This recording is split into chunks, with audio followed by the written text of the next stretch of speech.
VOA World News. VOA 세계 뉴스입니다. 박근혜 한국 대통령은 오늘 북핵 6자 회담 무용론을 제기하면서 북한을 제외한 5자 회담을 제안했습니다. 박 대통령은 6자 회담을 열더라도 북한 비핵화에 도움이 되지 못한다면 실효성 문제가 제기될 수밖에 없다며 이같이 제안했습니다. 박 대통령은 당장 북한과 급하게 대화하는 것이 중요한 것은 아니라며 북한을 제외한 5자 회담을 시도하는 등 다양하고 창의적인 방법을 찾아야 한다고 말했습니다. 그러나 중국은 박 대통령의 이 같은 제안에 대해 6자 회담을 조속히 재개해야 한다는 기존 입장을 재확인했습니다.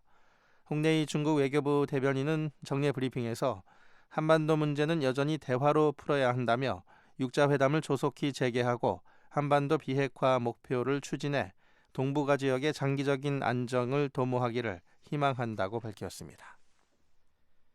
북한은 오늘 반공화국 적대 행위를 한 혐의로 미국인 대학생을 체포했다고 밝혔습니다. 북한 관영 조선중앙통신은 체포된 미국인이 왬비어 오토 프레데리크라는 이름의 미국 버지니아 주립대학 학생이라고 보도했습니다. 통신은 이 학생이 미국 정부의 묵인과 조종하에 북한의 단결을 파괴할 목적으로 북한의 관광 명목으로 들어온 뒤 반공화국 적대 행위를 감행하다 적발됐다며 현재 조사가 진행 중이라고 밝혔습니다. 통신은 그러나 그가 어떤 적대 행위를 했는지 등에 대해서는 설명하지 않았습니다. 이로써 북한에 억류 중인 미국인은 한국계 김동철 씨를 포함해 2명으로 늘었습니다. 미국 증시의 약진에 힘입어 아시아와 유럽 증시들이 오늘 모처럼 반등했습니다. 일본 증시는 오늘 약 6%가 뛰어 올랐으며 홍콩 증시도 3%, 한국 증시는 2%가 오른 상태로 장을 마감했습니다. 호주와 싱가포르, 필리핀 증시도 회복세를 나타냈습니다.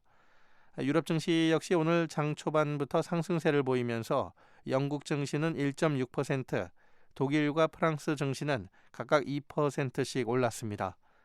세계 주요 증시들의 이 같은 회복세는 유럽중앙은행이 어제 오는 3월 정례회의에서 추가 부양책을 다룰 것이라는 기대를 높인 뒤 이루어졌습니다.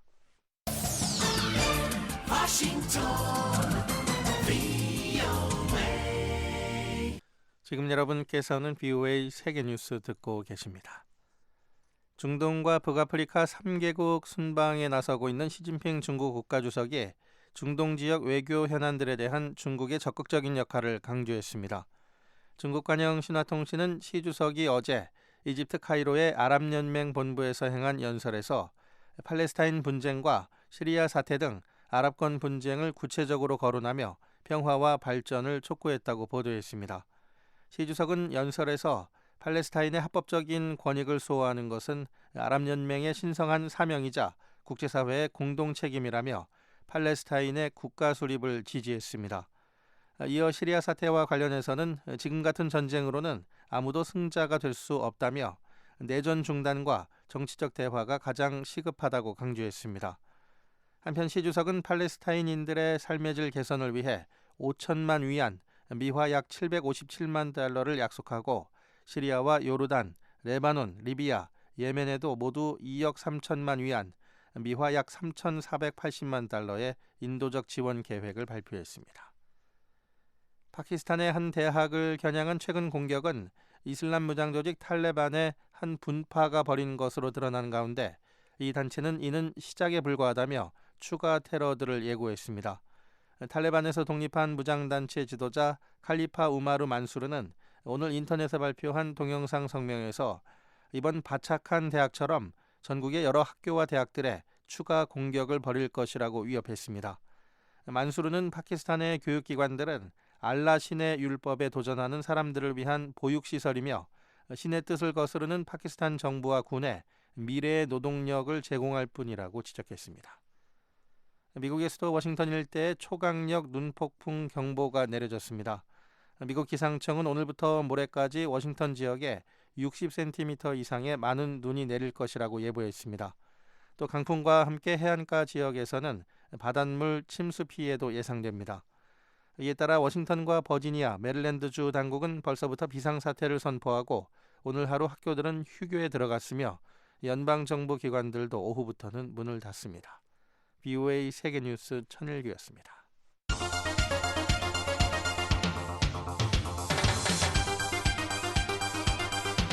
VOA News Today. 여러분 안녕하십니까? VOA 뉴스 투데이 3부 진행의 조상진입니다. 먼저 이 시간 보내드릴 주요 한반도 소식입니다. 박근혜 한국 대통령이 오늘 처음으로 북핵 6자 회담의 실효성에 문제를 제기했습니다. 그러면서 북한을 제외한 5자 회담 개최의 필요성을 강조했습니다. 6자 회담만이 아니라 북한을 제외한 5자 회담을 시도하는 등 윤병세 한국 외교장관은 오늘 북한 핵실험에 대한 제재에 중국이 적극 동참할 것을 거듭 촉구했습니다. 북한의 핵개발을 무시하는 전략으로는 북핵 문제를 해결할 수 없다고 미국의 전직 관리들이 밝혔습니다.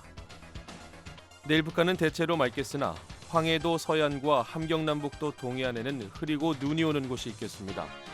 아침 최저기온은 영하 36도에서 영하 7도, 낮 최고기온은 영하 22도에서 영하 5도가 되겠습니다. 바다의 물결은 동해 북부 해상에서 2에서 4m로 매우 높게 일겠고 그 밖의 해상에서는 1에서 3m로 높게 일겠습니다. 첫 소식입니다. 박근혜 한국 대통령이 오늘 처음으로 북핵 6자 회담의 실효성에 문제를 제기했습니다. 또 북한의 4차 핵실험에 대한 강력한 대응 차원에서 북한을 제외한 5자 회담 개최의 필요성을 강조했습니다. 서울에서 김한용 기자가 보도합니다. 북한의 4차 핵실험으로 국제사회에 강력하고 포괄적인 대북 제재를 강조해온 박근혜 한국 대통령이 북한을 제외한 5자 회담을 열자고 촉구했습니다. 박 대통령은 22일 청와대에서 외교부와 국방부, 통일부 등 3개 부처로부터 업무 보고를 받은 자리에서 대북 정책의 실효성을 높여가는 방안을 고민해야 한다며 이같이 말했습니다. 6자 회담만이 아니라 북한을 제외한 5자 회담을 시도하는 등 다양하고 창의적인 접근 방법을 찾아야 할 것입니다. 박 대통령은 특히 과거 6자 회담이 북핵 문제를 대화로 해결하는 틀로 유용성이 있었지만 회담 자체를 열지 못하는 상황이 지속되고 회담을 열더라도 북한의 비핵화에 도움이 되지 못한다면 실효성 문제가 제기될 수밖에 없다고 말했습니다. 박 대통령이 6자 회담의 실효성 문제를 본격적으로 제기한 것은 이번이 처음입니다. 박 대통령은 이어 북한의 4차 핵실험에 대응해 유엔 안전보장이사회에서 강력하고 실효적인 대북 제재가 도출되고 양자와 다자 차원에서도 필요한 추가 조치들이 취해져야 한다고 재차 강조했습니다. 이 과정에서 북한이 이란처럼 핵 개발이 아무 소용이 없다는 것을 깨닫고 국제사회에 나오게 하려면 중국의 협조가 관건이라고 지적했습니다. 중국은 그동안 한반도의 핵은 절대 용납할 수 없다는 강력한 의지를 수차례 밝혀왔는데 효과 있는 조치를 해주기를 기대합니다. 박 대통령은 이와 함께 북핵 문제는 북한 문제를 해결하는 차원에서 접근해야 한다며 북핵 문제의 근본적 해결은 통일이라는 점에서 통일 노력을 꾸준히 전개해 나가야 한다고 강조했습니다. 박 대통령의 이 같은 발언은 북한 김정은 정권이 핵 경제 병진 노선을 포기할 가능성이 거의 없다는 현실 인식 아래 북핵에만 초점을 맞추지 않고 북한 문제 전반에 대해 포괄적으로 접근하는 대북 정책의 전환 필요성을 제기했다는 분석입니다. 고려대 아세아문제연구소 남광규 교수입니다. 북한 문제를 단순히 이제 핵 문제 하나만 보지 말고 북한의 전반적인 문제를 좀 봐야 되겠다. 그 중에는 이 김정은 정권의 성격에 대해서 5개 국가들이 좀 인식을 같이 해야 되지 않겠는가, 그런 어떤 그 함의도 담고 있는 거로 볼 수가 있겠습니다. 박 대통령은 당분간 대북 정책의 초점을 대화보다는 압박에 맞추겠다는 의지도 피력했습니다. 예측 불가능한 북한 정권을 상대하는데 가장 중요한 자세는 원칙과 일관성을 지키는 것이라며 당분간 남북관계가 어렵고 정체 상태가 불가피하더라도 대북 정책의 원칙이 흔들려서는 안 된다고 강조했습니다. 안보 문제와 관련해선 혹시라도 북한이 도발해올 경우 즉각 강력하게 응징함으로써 북한의 도발 의지를 무력화시켜야 한다고 말했습니다.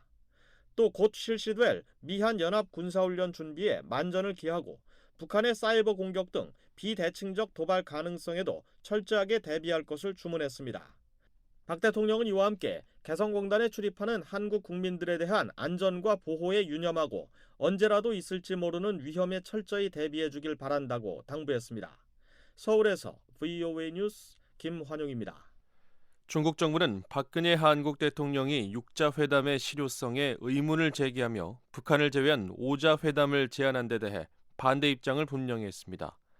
홍레이 중국 외교부 대변인은 오늘 정례 브리핑에서 박 대통령이 북한을 제외한 오자회담을 추진하자고 제안한 것을 어떻게 평가하느냐는 질문에 현재 한반도의 형세에서 대화와 협상은 여전히 문제 해결을 위한 근본적인 방안이라며 육자회담을 조속히 재개해야 한다고 강조했습니다. 이어 중국 정부는 관련 각국이 9.19 공동성명의 원칙과 정신을 지키고 조속히 육자회담을 재개해 한반도 비핵화 목표를 추진하고 동북아 지역의 장기적인 안정을 도모하길 희망한다고 말했습니다. 홍 대변인은 또 중국은 국제 핵 비확산 시스템의 수호자이며 한반도 평화 안정의 조성자, 대화와 협상을 통한 문제 해결의 추진자라며 중국은 한반도 비핵화 목표를 견지하고 이를 위해 노력을 기울일 것이라고 말했습니다.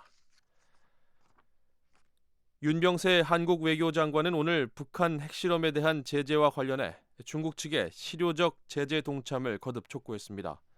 윤 장관은 또 북한을 제외한 오자회담 개최와 북한에 강력한 메시지를 줄 수 있을 것으로 기대했습니다. 한국 외교부의 2016년 업무 보고 내용을 서울에서 한상미 기자가 보도합니다. 윤병세 한국 외교부 장관은 북한의 4차 핵실험에 대한 추가 제재와 관련해 중국 당국이 늘 해오던 방식이 아닌 무관용의 엄중함을 북측에 보여주는 게 중요하다며 중국의 적극적 역할을 촉구했습니다.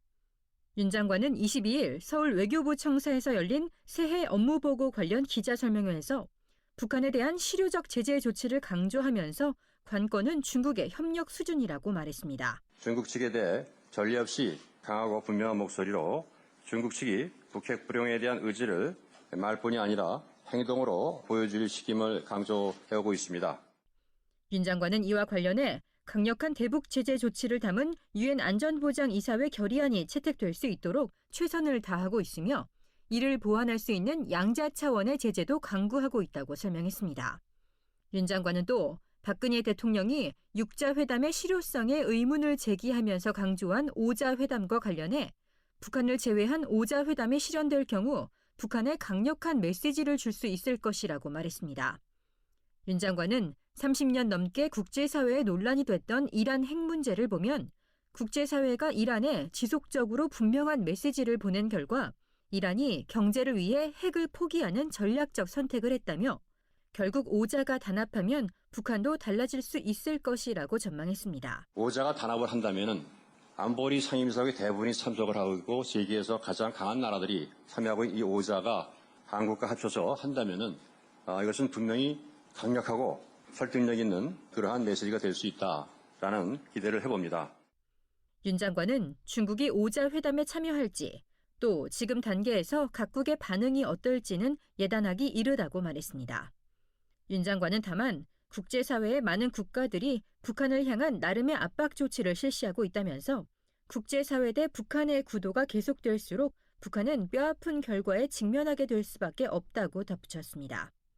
윤 장관은 이어 북한과 거래하는 제3국 정부와 기업, 은행 등도 제재하는 세컨더리 보이콧에 대해선 양자 제재 차원에서 포함될 경우 나름대로 의미가 크다고 생각하지만 안보리 차원에서 채택될지 여부는 이사국 간 협의에 달려 있어 전망하기는 이르다고 말했습니다. 윤 장관은 또 한반도 미래를 논의하기 위한 미한 고위급 전략 협의를 빠른 시일 내에 개최하고 존 케리 미 국무장관과도 만나 북한 도발 등에 대한 협의를 할 예정이라고 덧붙였습니다. 한국 외교부는 특히 북핵 문제 해결을 올해 최우선 과제로 설정하고 북한 비핵화와 이에 대한 압박 외교 등 북핵과 북한 문제에 대한 총체적 접근을 하겠다고 보고했습니다. 아울러 유엔 안보리에서 논의 중인 대북 추가 제재와 관련해 역대 가장 강력한 결의안을 추진하는 건 물론 미한일, 미한중, 한중일 등 3자 협의 체제를 활성화하고 중국과 러시아의 건설적 역할을 유도할 방침이라고 밝혔습니다. 서울에서 VOA 뉴스 한상미입니다. 한국통일부는 북한의 4차 핵실험으로 한반도의 정세가 엄중해진 점을 감안해 북핵 문제를 다룰 별도의 상설 조직을 운영하기로 했습니다. 또 남북 대화 때 북한의 비핵화 문제를 의제로 제시하기로 했습니다. 한국통일부의 2016년 업무 보고 내용을 서울에서 김환용 기자가 보도합니다. 한국통일부는 북한 비핵화와 남북 간 평화정착 문제를 다룰 태스크포스 특별 업무팀을 설치해 상시적으로 운영하기로 했습니다. 한국통일부는 22일 청와대에서 이런 내용을 담은 올해 업무 계획을 박근혜 대통령에게 보고했습니다. 통일부의 이 같은 방침은 북핵 문제의 주무 부처가 아니지만 북한의 4차 핵실험 감행으로 한반도 정세가 엄중해졌다는 현실 인식을 반영해 내린 조치로 풀이됩니다. 홍영표 통일부 장관입니다. 북핵 문제가 해결되지 않으면은 남북 관계에 있어서의 대화나 교류 협력도 상당히 어려울 수밖에 없는 그런 부분이고, 그런 차원에서 통일부도 적극적으로 대안을 모색하고 그런 것들을 다른 부처와 협의하면서 정말 해법을 모아 나갈 필요가 있겠다라는 그런 문제의식 속에서 TF를 만들기로 결정했습니다. 태스크포스는 국장급 이상을 팀장으로 서기관 1명과 사무관 2~3명이 배치될 예정입니다. 통일부는 앞으로 남북회담이 개최되면 이 태스크포스에서 검토된 방안을 토대로 북한 비핵화와 군사적 긴장 완화 등 평화 정착을 위한 문제들을 적극 협의한다는 방침입니다. 홍영표 통일부 장관입니다. 국제 기준과 국민 상식에 맞는 대화를 통해 도발과 보상의 악순환을 차단하겠습니다. 또한 대화 재개 시 북한 비핵화를 의제로 제기하면서 군사적 긴장 완화 문제도 협의해 나가겠습니다. 통일부 당국자는 이와 관련해 지금은 북한의 4차 핵실험으로 대화와 협력을 언급할 상황이 아니라며 북한이 어떤 문제로든 회담을 제의한다면 비핵화 문제를 우선 논의해야 한다는 입장이라고 설명했습니다. 통일부는 또 북한의 4차 핵실험에 대응한 국제사회의 대북 압박 공조에 적극 협력하고 남북관계 차원에서도 유엔 안보리 결의와 오이사 조치 등 대북 제재를 철저하게 이행하겠다고 보고했습니다. 통일부는 이와 함께 북한 도발엔 단호하게 대응하고 올바른 선택에는 협력한다는 한국 정부의 대북 정책 기조인 한반도 신뢰 프로세스를 유지한다는 입장도 밝혔습니다. 홍영표 장관은 현재 상태에서 어떤 수준의 당국 대화를 언제 하겠다는 논의를 할 시점은 아니지만 그것이 한반도 평화와 분단의 상처를 치유하는 데 필요한 대화라면 앞으로 상황에 따라서 해나갈 수 있을 것이라고 말했습니다. 통일부는 또 개성공단과 관련해선 국민의 신변 안전을 최우선시하는 방향에서 안정적으로 운영해 나가겠다고 보고해 당분간 공단 폐쇄나 철수를 대북 제재 수단으로 삼지 않을 뜻을 밝혔습니다. 홍영표 장관은 개성공단이 남북관계에서 차지하는 분명한 위치가 있기 때문에 그동안 유엔 대북 제재에도 불구하고 공단이 운영될 수 있었다며 다만 공단이 앞으로 어떻게 될지는 북한이 어떻게 하느냐에 따라 달렸다고 말해 개성공단에 대한 추가 조치 가능성을 배제하지 않았습니다. 한국 정부는 북한의 4차 핵실험 이후 국민 신변 안전 보호를 위해 개성공단 내 한국 측 인원을 최소화하는 조치를 취했습니다. 통일부는 이산가족 문제와 관련해선 전면적 생사 확인과 서신 교환, 상봉 정례화 등 근본적 해결 방안을 모색하면서 당장 남북 대화가 진행되기 어려운 점을 감안해 당분간 이산가족 실태 조사와 유전자 검사 등 내부적인 준비에 주력하기로 했습니다. 대북 인도적 지원 문제에 대해선 정치적 상황과 무관하게 추진한다는 기존 입장을 재확인했습니다. 통일부 당국자는 다만 인도적 지원을 하는 민간단체나 국제기구도 여러 상황을 보면서 추진하기 때문에 북핵 상황과 무관할 수는 없다며 대북 제재나 북한의 태도에 영향을 받을 수밖에 없을 것이라고 말했습니다. 서울에서 VOA 뉴스 김환용입니다. 북한의 핵 개발을 무시하는 전략으로는 북핵 문제를 해결할 수 없다고 미국의 전직 관리들이 밝혔습니다. 1990년대 북핵 위기 당시 미국과 북한의 제네바 합의를 이끌었던 이들 관리들은 북한의 핵무기 기술이 무관심 속에서 큰 발전을 이뤘다며 대응책 마련을 서둘러야 한다고 말했습니다. 천일교 기자가 취재했습니다. 앞으로 몇 개월 후면 북한 핵 문제는 잊혀질 것입니다. 1994년 미북 간 제네바 핵 합의 당시 국무부 북한 담당관으로 협상에 참여했던 조엘 위트 존스 홉킨스대 선임연구원의 주장입니다. 미국 조지 워싱턴 대학교에서 21일 열린 북한의 핵 프로그램 토론회에서 위트 연구원은 미국과 국제사회가 핵실험의 여파가 잠잠해지면 곧바로 북한을 잊고 시리아 등 다른 지역 문제에 집중할 것이라며 이같이 비판했습니다. Unfortunately, I will predict that a few months from now, 위트 연구원은 이런 무관심이 북한의 핵무기를 무서운 속도로 진전시켰다며 북한이 2009년 이후 핵무기는 물론 관련 시설과 핵무기 탑재 기술까지 빠른 성장을 이룬 점을 우려했습니다.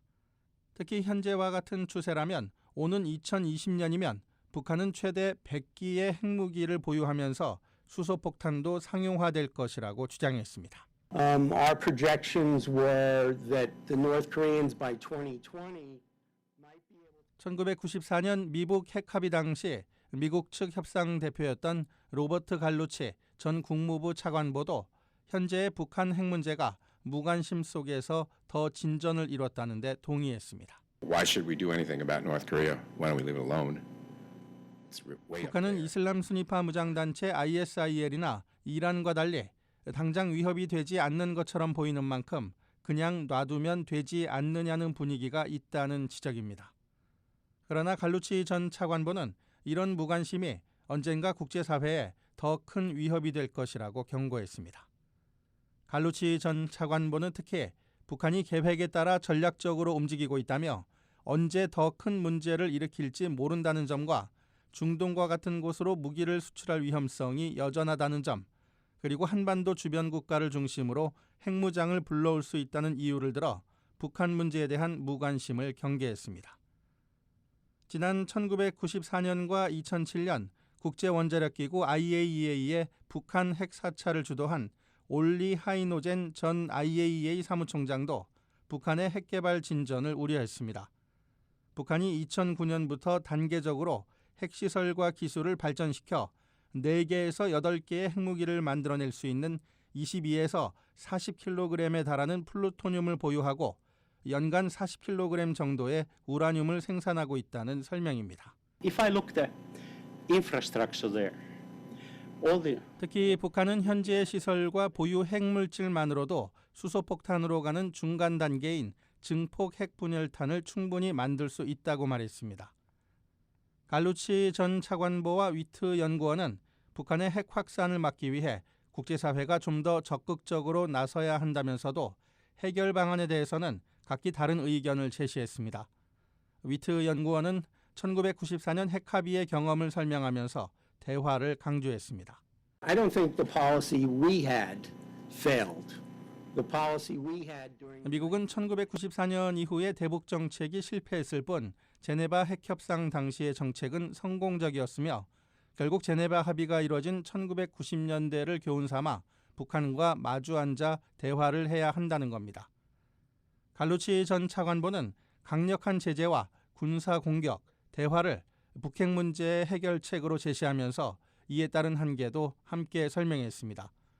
특히 강력한 제재는 북한의 붕괴를 염려하는 중국의 반대로 어렵고 군사 공격 역시 동맹국들의 반대를 불러온다는 한계에 부딪힐 것이라고 말했습니다.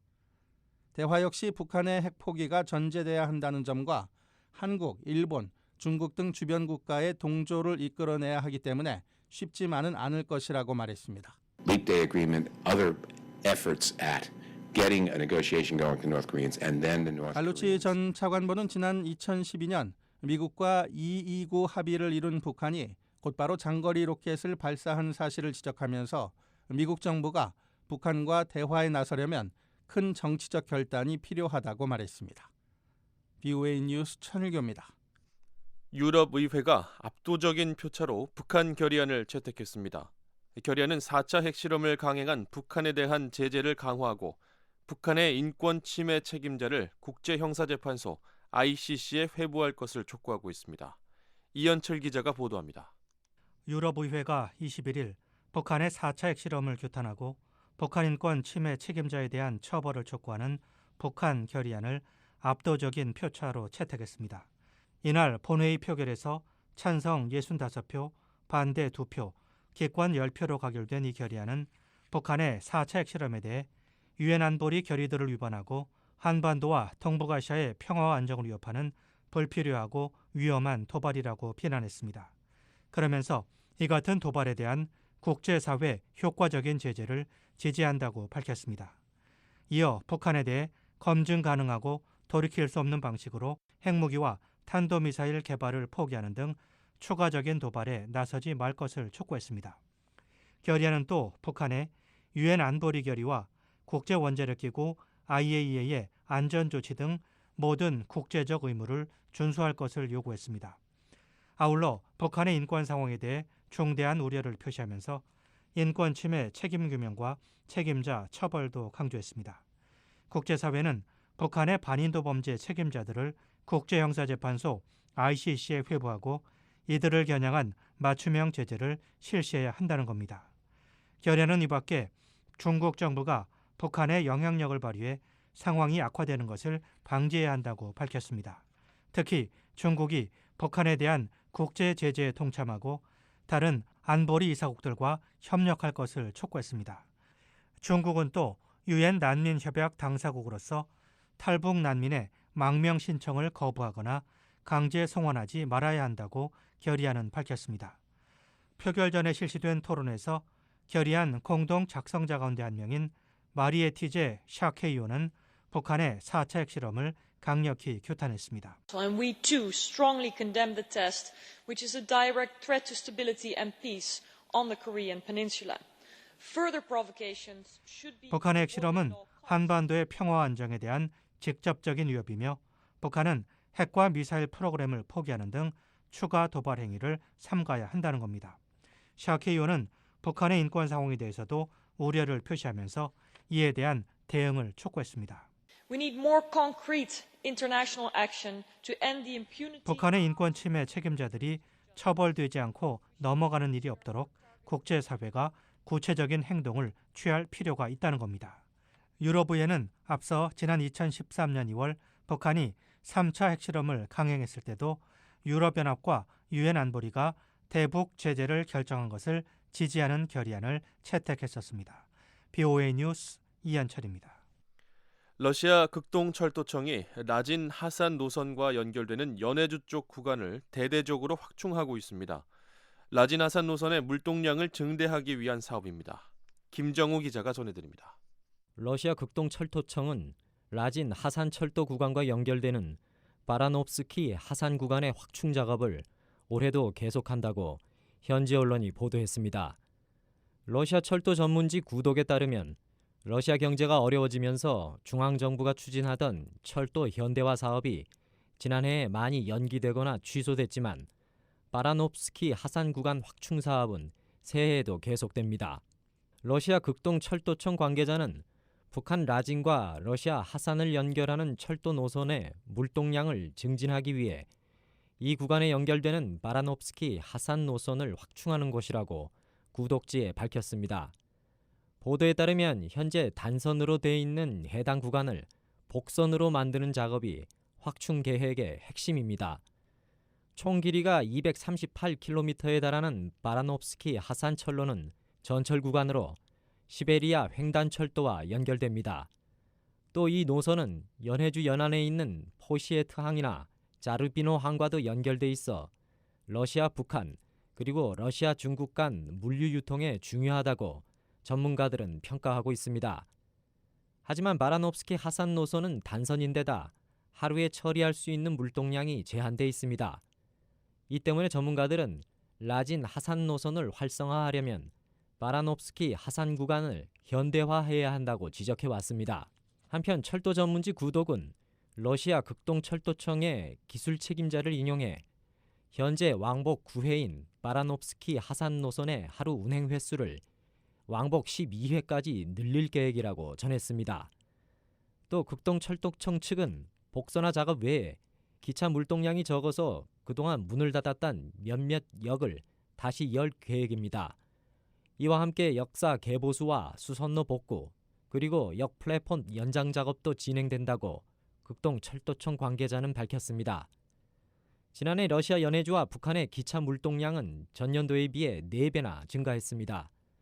러시아 극동철도청은 2015년 연해주와 북한 사이 기차 물동량이 120만 톤으로 2014년보다 약 94만 톤이 늘어났다고 최근 밝힌 바 있습니다. 라진 하산철로가 북한으로 실어 나른 화물은 대부분 석탄이었고 라진항이 목적지였습니다. 반면 북한은 라진 하산 철로를 이용해 러시아에 목재나 석유화학 제품 그리고 기계 장비 등을 수출했습니다.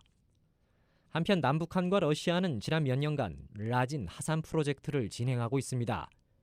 이 프로젝트에 따라 하산에서 출발한 석탄이 라진항을 통해 3차례 한국으로 시범 운송된 바 있습니다. VOA 뉴스 김정우입니다. 탈북민과 다문화 가정 청소년의 한국 사회 적응을 돕기 위한 2016년 레인보우 스쿨 겨울학교가 이번 주부터 시작됐습니다. 이번 겨울학교는 3주 동안 운영된다고 하는데요. 이 소식은 서울에서 박은정 기자가 전해드립니다. 안녕하세요. 런닝맨 보고 있어요. 다시 나오네. 텔레비전 예능 프로그램을 보면서 재미있게 한국어를 익힙니다. 여기는 서울 종로구에 있는 이주배경 청소년 지원재단의 서울 무지개 청소년 센터인데요. 탈북, 다문화 등 이주배경 청소년의 한국 사회에 적응을 돕기 위한 2016 레인보우 스쿨이 시작됐습니다. 아닌가 안 봤나 이거? 안 봤어. 올해 겨울학교는 이곳 서울 무지개 청소년 센터 등 전국의 직영 및 위탁기관 17곳에서 지난 18일부터 3주 동안 진행되고 있습니다. 레인보우 스쿨은 외국에서 태어났지만 부모의 이주로 한국에 온 중도 입국 청소년과 탈북민 자녀 등을 대상으로 한국어 교육과 문화, 체험, 진로 상담 등을 진행합니다. 이주배경 청소년 지원재단의 허수경 팀장의 얘기를 들어봤습니다. 겨울학교는 32주 이제 상반기, 하반기로 나눴는데 올해부터는 특별히 겨울이나 여름 학교를 진행을 합니다. 그거는 이제 상반기, 하반기 이제 텀이 있는데 그 텀이 너무 이제 아이들이 이제 프로그램을 연장해서 지속적으로 하지 않기 때문에 한국어나 아이들이 배우는 여러 가지 이제 한국사의 이해나 이런 게 이제 공백이 생기기 때문에 아이들이 이제 겨울학교나 여름학교를 이제 신설로 이제 올해부터는 이제 진행을 하게 되었습니다. 겨울학교는 주로 한국 사회 이해나 뭐 정보 안내나 아니면 한국어 프로그램을 주로 진행하고 있고요. 노래를 통해서 이제 한국 문화나 한국의 이제 한국어를 익히는 그런 활동도 있고요. 그다음에 미술이나 그다음에 또 체육, 이제 답답하게 너무 안에만 있으면 안 되니까 일주일에 한 번씩은 이제 밖에 나가서 뭐 요즘에는 추우니까 실내에서 하는 주로 볼링이나 뭐 아니면 이제 배드민턴이나 아니면 수영이나 이런 활동을 진행하고 있습니다. 저희 이제 청소년들 중에는 이제 이주배경 청소년이라고 이제 명칭을 하지만 그 안에 다문화 청소년도 있고 중도 입국 청소년도 있고 그다음에 북한 이탈 청소년, 제3국에서 출생한 북한 이탈 주민 자녀, 이런 아이들이 이제 포함이 되어 있습니다. 궁전 알아요? 궁전? 레인보우 스쿨은 지난 2010년 시작됐고요.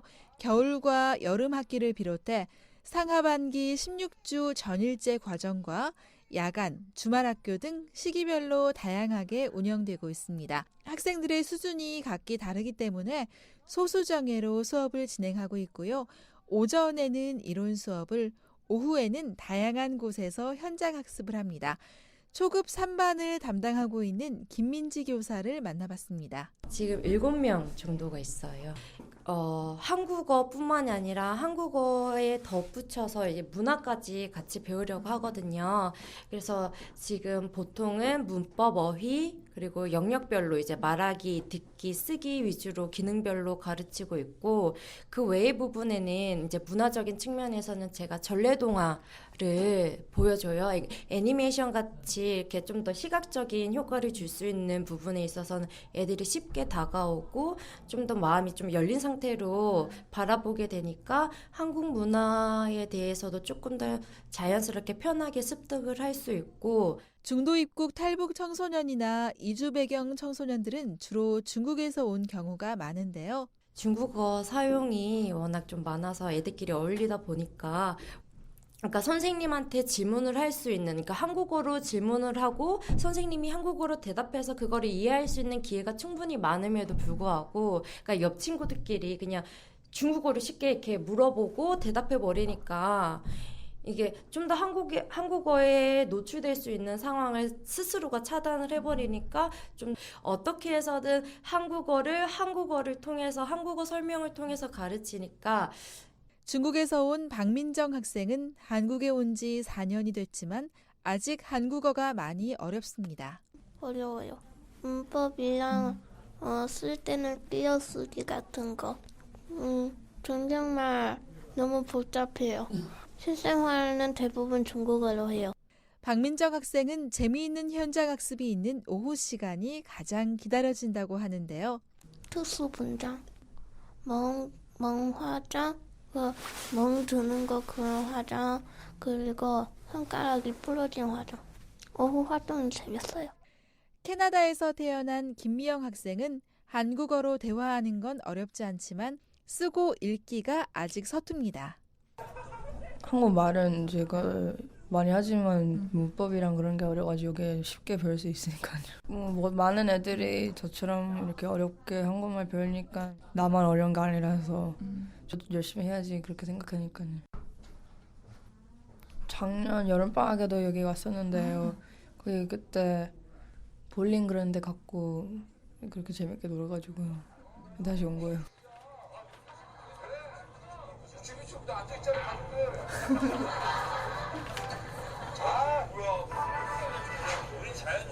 신혼에는 요정의 도움을 받아 여기서 누가 가장 인기 많아? 레인보우 스쿨의 학생들은 태어난 나라도 또 한국어를 구사하는 수준도 다 다르지만 함께 공부하면서 한국 사회에 적응하고 있습니다. 서울에서 VOA 뉴스 박은정입니다.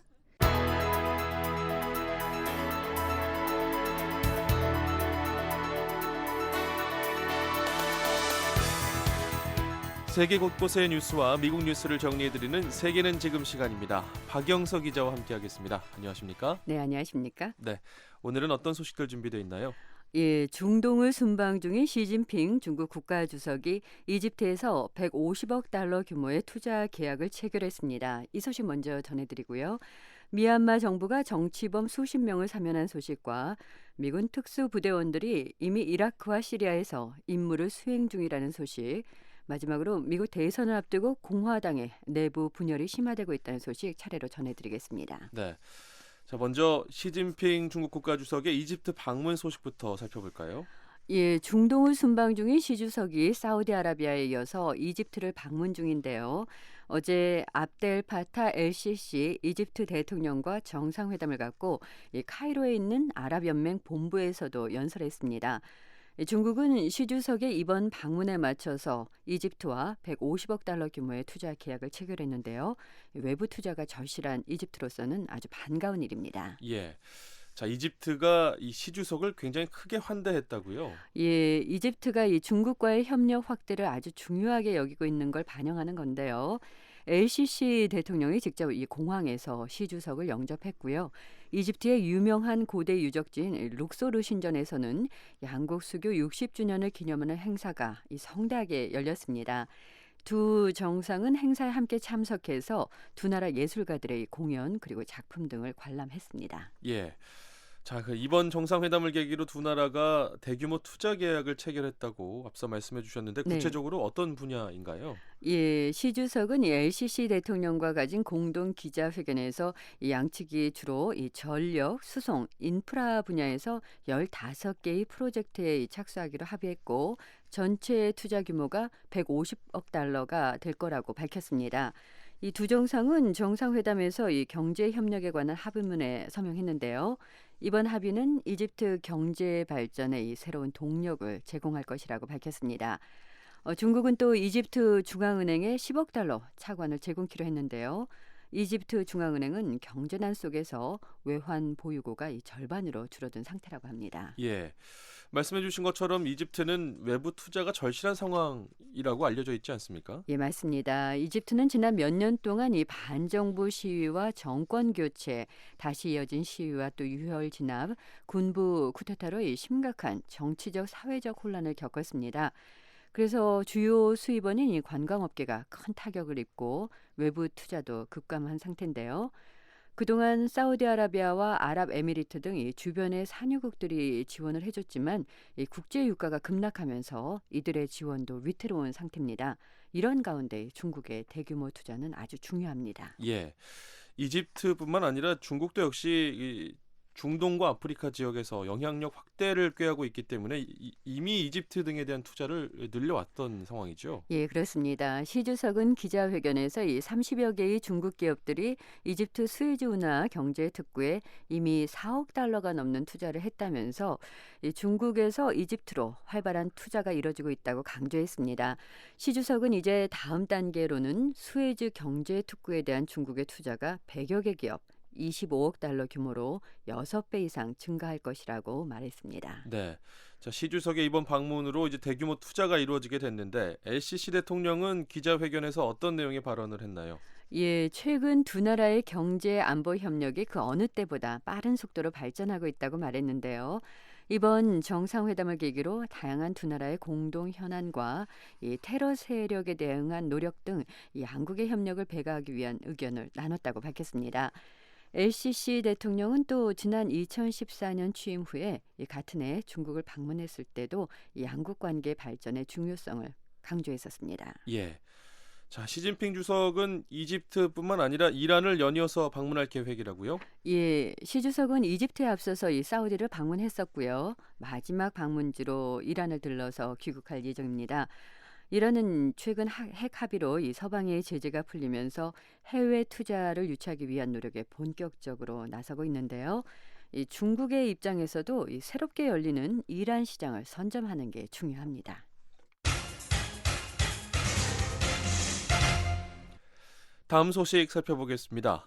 미얀마 정부가 정치범 사면을 단행했군요. 예, 미얀마는 지난해 총선에서 압승을 거둔 아웅산 수치 여사의 민주주의 민족 동맹으로 이 정권 이양을 앞두고 있는데요. 태인 세인 대통령 대변인실이 오늘 정치범 20명을 포함해서 102명의 수감자를 사면했다고 발표했습니다. 또 77명의 사형수는 무기징역으로 감형됐는데요. 이와 관련해서 미얀마 정치범 지원단체도 25명의 정치범과 종교 모독죄로 수감된 뉴질랜드 남성도 사면 대상에 포함됐다고 밝혔습니다. 예. 자, 미얀마가 태인시인 정부 들어서 이미 그 정치범들을 석방하지 않았었나요? 예, 맞습니다. 태인 세인 대통령은 민주주의 개혁을 추진하고 이 국제사회와의 관계 개선을 추진하면서 그동안 여러 차례에 걸쳐서 이 정치범들을 석방했었는데요. 하지만 미얀마 야권과 인권단체들은 여전히 500여 명의 정치범들이 수감돼 있다면서 이 추가 석방을 요구하고 있습니다. 오늘 인세인 교도소에서도 이 석방된 정치범과 가족들이 남은 정치범들의 석방을 요구하는 시위를 벌이기도 했습니다. 예. 태인 셰인 현 대통령의 임기가 얼마 남지 않은 것으로 알고 있는데 네. 정치범들의 석방이 이루어질지 또 주목이 됩니다. 미얀마 언제 그 새 정부가 들어서게 되나요? 예, 3월로 예정돼 있는데요. 미얀마에서는 지난해 11월 총선에서 아웅산 수치 여사가 이끄는 민주주의 민족동맹이 압승을 거두면서 이 정권을 이양해야 합니다. 하지만 외국인 자녀를 둔 수치 여사는 이 군부에서 개정된 헌법에 따라서 이 미얀마 대통령이 될 수가 없습니다. 예. 예, 이에 대해서 이 수치 여사는 집권당 지도자로서 이 국정에 개입하겠다는 의지를 밝힌 바 있습니다.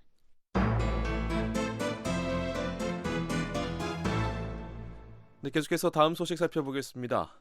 미군 특수부대원들이 이미 이라크와 시리아에서 임무를 수행하고 있다는 소식이군요. 예, 미군이 이라크와 시리아에서 이 원정 타격 임무를 수행할 특수부대원들을 파견할 거라는 건 이미 예고된 내용입니다. 그런데 이 특수부대원 200여 명이 이미 이라크와 시리아에서 이 ISIL 대원들을 사살하거나 생포하는 임무를 수행하고 있다는 건 처음 공개된 사실인데요. 프랑스를 방문 중인 애슈턴 카터 미 국방장관이 어제 밝혔습니다. 예. 파견된 특수부대원들의 규모가 200명 정도, 비교적 소수인데 네. 현지 병력과 협력하고 있는 겁니까? 예, 그렇습니다. 미국은 이라크에서는 이라크군과 쿠르드 민병대, 그리고 시리아에서는 온건파 반군과 협력하고 있는데요. 이 카터 장관이 구체적으로 언급하진 않았지만 새로운 세력과도 협력하고 있다고 시사했습니다. 카터 장관은 이 미 특수부대원들이 미국과 목표를 공유하고 있는 이 새로운 현지 지상 병력과 접촉 중이라고 밝혔습니다. 예, 구체적으로 언급하지 않았다고는 했지만 그래도 어떤 세력인지 좀 궁금한데요. 예, 카터 장관이 시리아에서 어떤 세력과 협력하고 있는지 구체적인 내용은 밝히지 않았습니다. 다만 이라크에서는 이라크 군과 협력해서 ISIL 지휘관과 대원을 사살하고 생포하기 위해서 장거리 기습 작전을 준비 중이라고 말했습니다. 예. 카터 장관은 앞서 프랑스와 독일, 또 영국, 호주, 이탈리아 그리고 네덜란드 국방부 장관을 만나서 이 ISIL 소탕 전략을 논의하지 않았었나요? 예, 맞습니다. 미국을 비롯해서 이 서방 7개국은 ISIL이 수세에 몰리고 있는 상황에서 이 공격을 늘리고 더 압박하기로 했고요. 또 연합군에 참가하고 있는 나머지 나라들에게도 더 많은 지원을 촉구했습니다. 카터 장관은 ISIL 주요 거점인 이라크 모술과 시리아 라카를 탈환할 준비를 하고 있다고 밝히기도 했습니다. 네, 세계는 지금 함께하고 계십니다. 마지막 미국 뉴스 살펴볼 텐데요. 어제도 저희가 전해드린 소식입니다만 미국이 비자 면제 규정을 강화하기로 했군요. 예, 미국 정부가 어제 주로 유럽인들을 대상으로 한 새로운 비자 면제 규정을 발표했습니다. 미국은 현재 38개 나라와 비자 면제 협정을 맺고 있는데요. 영국과 프랑스, 한국 등 이들 나라 국민은 이 비자 없이 90일 동안 미국을 방문할 수 있게 돼 있습니다. 하지만 지난 2011년 3월 이후 이란이나 이라크, 수단, 시리아 등을 방문한 사람이나 이들 네 나라 국적을 이중으로 가진 사람은 이 비자 면제 대상에서 제외하겠다는 겁니다. 그러니까 여기에 해당하는 사람들은 현지 미국 공관에 가서 정식으로 비자 신청 절차를 밟아야 합니다. 예. 이런 내용을 담은 법안이 지난해 연방의회에서 통과가 됐었죠. 예, 맞습니다. 지난해 통과된 예산안에 들어 있었는데요. 바락 오바마 대통령이 법안에 서명하면서 이 법으로 발효됐습니다. 미국 의회는 지난해 11월에 이 프랑스 파리에서 130명의 목숨을 앗아간 테러 사건, 그리고 또 지난해 12월에 미국 캘리포니아주 샌 버나디노에서 14명의 사상자를 낸 테러 사건이 일어나자 이 비자 면제 규정을 강화키로 했는데요. 이슬람 수니파 무장단체와 관계 있는 유럽인이 이 비자 면제 협정을 이용해서 미국에 들어올지 모른다는 우려 때문이었습니다. 예. 어제 이제 미국 정부가 발표한 내용하고 또 지난해 의회를 통과한 법안 내용에 차이점이 있나요? 예, 국토안보부 장관에게 어느 정도 이 재량권을 주는 내용인데요. 예. 예, 이런 내용이 법안에 들어있긴 했습니다만 그 범위가 확대됐습니다. 각국 정부나 국제기구 직원, 언론인, 파병군인, 구호기구 직원 등은 이번 조치 적용 대상에서 제외하겠다는 겁니다. 또 때에 따라서 합법적인 사업 목적으로 이란이나 이라크를 방문한 사람도 이 비자 없이 미국에 들어올 수 있는 여지를 주고 있는데요. 조시 어니스트 백악관 대변인은 새 규정이 의회와 행정부의 타협안이라고 말했습니다. 예. 자, 비자 면제 규정이 강화됐는데 이 규정에 대해서 반응은 좀 어떻습니까? 예, 이중 국적 조항에 대해서 지나치게 가혹하다는 비판이 있습니다. 예를 들어서 이 어머니가 이란인이어서 이중 국적을 갖게 된 프랑스인의 경우 한 번도 이란을 방문한 일이 없는데도 정식으로 미국 비자를 신청해야 하는 불편을 겪게 된다는 거죠. 미국 시민자유연맹은 지난해 의회에 보낸 편지에서 국적이나 인종, 종교, 성별에 따라 차별하는 건 미국적이지 못하다고 주장했습니다. 이 오바마 행정부는 이중 국적자에 대해서도 이 경우에 따라 적용 대상에서 제외하는 방안을 검토 중이라고 밝혔는데요. 이렇게 행정부의 재량 범위가 확대되는 데 대해 공화당 의원들이 반발하고 있습니다. 오바마 행정부의 이런 예외 조항이 의회를 통과한 법에 어긋난다는 건데요. 공화당 소속으로 하원 국토안보위원회 위원장인 마이클 맥콜 의원, 그리고 하원 법안 초안자인 캔디스 밀러 의원은 이 오바마 행정부가 발표한 적용 제외 대상은 모두 의회와 행정부 협상에서 거부된 것이라고 주장했습니다. 이는 단순한 법 해석의 차이가 아니라 확실한 법 위반이라는 겁니다. 예, 논란이 조금 있네요. 네. 자, 이 법이 언제부터 발효될까요? 예, 행정부는 어제부터 이 법이 발효됐다고 밝혔는데요. 하지만 BBC 방송 기자가 지난 화요일에 이 비자 없이 미국에 들어오려다가 새 법 때문에 거부됐다고 이 뉴욕타임스 신문이 전했습니다. 이 기자는 이란에서 태어나서 이란과 영국 국적을 이중으로 갖고 있다고 합니다. 예. 자, 그런데 이 비자를 받아서 들어왔다고 하더라도 허용된 기간을 넘겨서 이른바 불법 체류하는 사람들도 많다고 하던데 그런 사람들은 어느 정도나 되나요? 예, 지난 화요일에 국토안보부가 발표한 보고서 내용을 보면요. 이 사람들의 예상과는 달리 그 숫자가 그리 많지 않습니다. 지난해 약 4,500만 명이 이 미국을 방문했는데요. 그 가운데 비자 기간을 넘긴 사람 비율은 약 1%에 불과합니다. 예, 국적별로 보면 비자를 받아야만 미국에 들어올 수 있는 나라의 국민이 이 비자 면제국 국민보다 더 많았습니다. 하지만 이 보고서는 비행기나 배로 미국에 들어온 사람만 집계한 거고요. 육로로 들어온 사람은 포함하지 않았기 때문에 완전히 정확한 통계는 아니라고 합니다. 예. 자, 오늘은 여기까지 듣겠습니다. 세계는 지금 박영석 기자와 함께했습니다.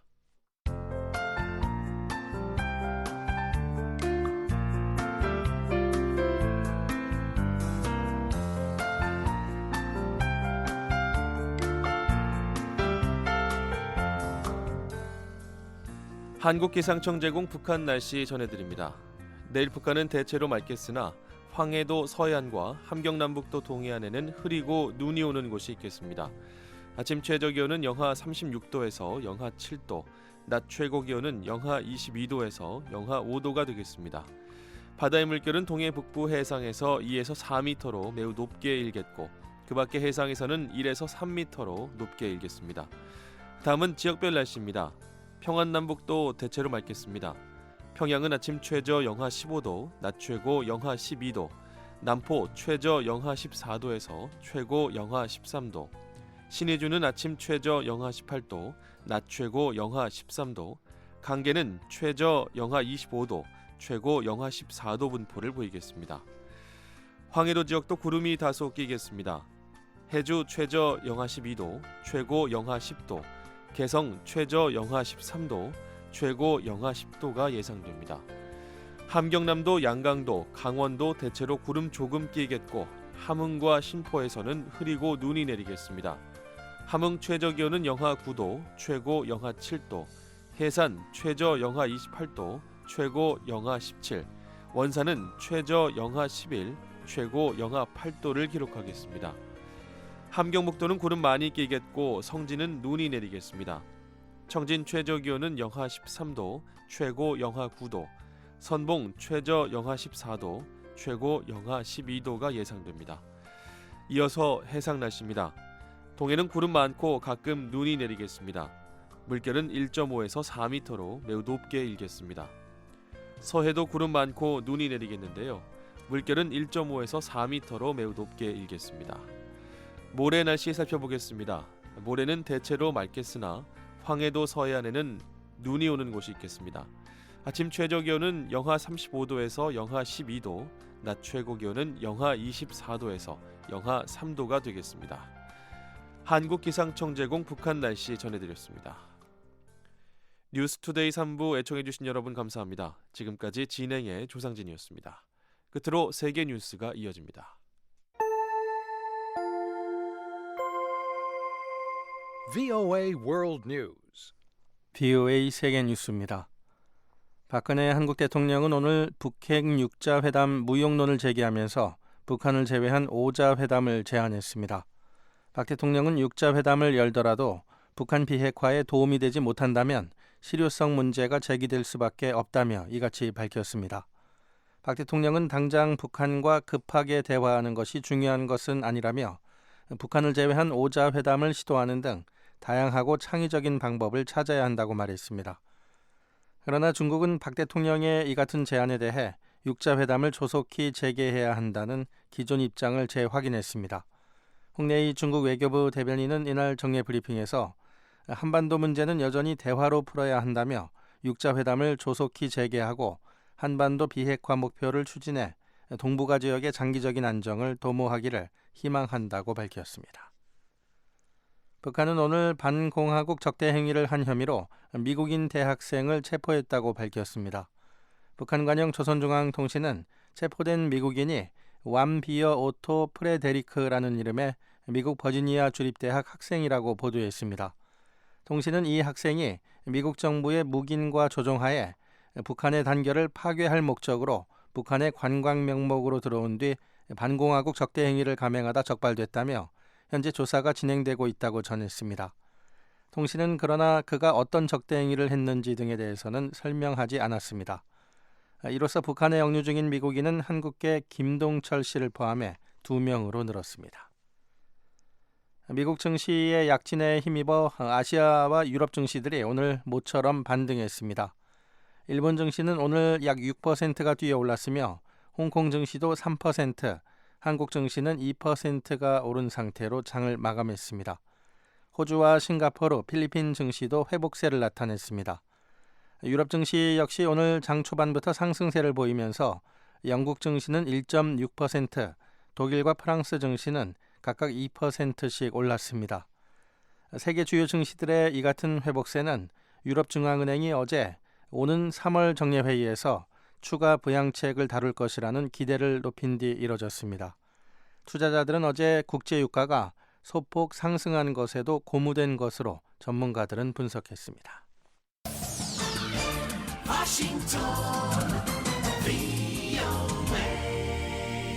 지금 여러분께서는 VOA 세계뉴스 듣고 계십니다.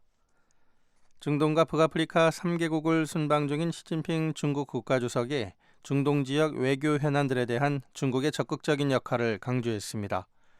중국 관영 신화통신은 시 주석이 어제 이집트 카이로의 아랍연맹 본부에서 행한 연설에서 팔레스타인 분쟁과 시리아 사태 등 아랍권 분쟁을 구체적으로 거론하며 평화와 발전을 촉구했다고 보도했습니다. 시 주석은 연설에서 팔레스타인의 합법적인 권익을 수호하는 것은 아랍연맹의 신성한 사명이자 국제사회의 공동 책임이라며 팔레스타인의 국가 수립을 지지했습니다. 이어 시리아 사태와 관련해서는 지금 같은 전쟁으로는 아무도 승자가 될 수 없다며 내전 중단과 정치적 대화가 가장 시급하다고 강조했습니다. 한편 시 주석은 팔레스타인인들의 삶의 질 개선을 위해 5천만 위안, 미화 약 757만 달러를 약속하고 시리아와 요르단, 레바논, 리비아, 예멘에도 모두 2억 3천만 위안, 미화 약 3,480만 달러의 인도적 지원 계획을 발표했습니다. 이란과 이라크, 수단, 시리아 국적자들은 미국의 비자 면제 대상국 국적을 동시에 가지고 있다 하더라도 더 이상 비자 없이 미국에 입국할 수 없게 됩니다. 미국 국무부와 국토안보부는 어제 이런 내용을 골자로 하는 비자 면제 프로그램 강화 방안을 시행한다고 발표했습니다. 이에 따라 미국과 비자 면제 협정을 맺고 있는 38개국 국민이라 하더라도 이란 등 4개국 국적을 함께 갖고 있다면 더 이상 이 제도를 이용할 수 없으며 대신에 해당 비자를 별도로 발급받아야 합니다. 파키스탄의 한 대학을 겨냥한 최근 공격은 이슬람 무장조직 탈레반의 한 분파가 벌인 것으로 드러난 가운데 이 단체는 이는 시작에 불과하다며 추가 테러들을 예고했습니다. 탈레반에서 독립한 무장단체 지도자 칼리파 우마르 만수르는 오늘 인터넷에 발표한 동영상 성명에서 이번 바착한 대학처럼 전국의 여러 학교와 대학들에 추가 공격을 벌일 것이라고 위협했습니다. 만수르는 파키스탄의 교육기관들은 알라 신의 율법에 도전하는 사람들을 위한 보육시설이며 신의 뜻을 거스르는 파키스탄 정부와 군에 미래의 노동력을 제공할 뿐이라고 지적했습니다. VOA 세계뉴스 천일규였습니다. 지금까지 여러분께서는 VOA 한국어 저녁방송을 들으셨습니다. VOA 한국어 저녁방송은 저녁 7시 30분부터 11시 30분까지 4시간 동안 중파 1188kHz를 통해 들으실 수 있습니다. 밤 8시 30분부터 11시 30분까지 3시간 동안은 단파 7460kHz와 11990kHz로도 저희 방송을 함께 하실 수 있습니다. 또 밤 8시 30분부터 9시 30분까지 1시간 동안 단파 9490kHz, 밤 9시 30분부터 11시 30분까지는 단파 11935kHz로도 들으실 수 있습니다. 그리고 매일 아침 3시 30분부터 5시 30분까지 2시간 동안 보내드리는 VOA 한국어 아침 방송은 단파 5875, 7365, 7485kHz로 들으실 수 있습니다. 함께해 주신 여러분 고맙습니다. 다음 방송 시간까지 안녕히 계십시오.